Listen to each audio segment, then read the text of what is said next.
இன்றைக்கு நம்ம யூடியூப் சேனல்ல தாராபிஷேகம் என்பது என்ன, இந்த பதிவின் மூலம் தெரிந்து கொள்ளுங்கள் மக்களே. பதிவுக்குள்ள போறதுக்கு முன்னாடி நம்ம யூடியூப் சேனலை யாரெல்லாம் சப்ஸ்கிரைப் பண்ணுங்க, ஷேர் பண்ணுங்க, லைக் பண்ணுங்க. பதிவுக்குள்ள போயிடலாம். சில சிவன் கோவில்களில் சிவலிங்கத்திற்கு மேலாக ஒரு பாத்திரம் கட்டி அடியில் துளையிட்டு பாத்திரத்தில் இளநீர், தண்ணீர், நெய், பன்னீர் ஆகியவற்றில் ஏதாவது ஒன்றை நிரப்பி விடுவார்கள். அது சொட்டு சொட்டதாக சிவன் மீது விடும். சிவபெருமான் நெற்றிக் கண்ணுடன் கூடியவர் என்பதால் உஷ்ணமாக இருப்பார். இதை தணிப்பதற்காகவே ஜலதாரை எனப்படும் தாரா அபிஷேகம் செய்யப்படுகின்றது.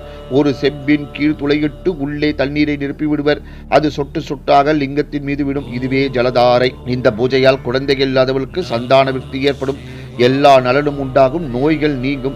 சர்க்கரை கலந்த பாலை தாராபிஷேகம் செய்தால் கெட்ட சக்திகள், கெட்ட நண்பர்கள் விலகுவார்கள், கெட்ட குணங்கள் மறையும், பகைவர்கள் ஒதுங்கி போவார்கள், பயம் நீங்கும். தேன் அபிஷேகம் செய்தால் தோல் நோய் நீங்கும். கரும்பு சார் அபிஷேகம் செய்தால் மோட்சம் கிட்டும். சகல துயரம்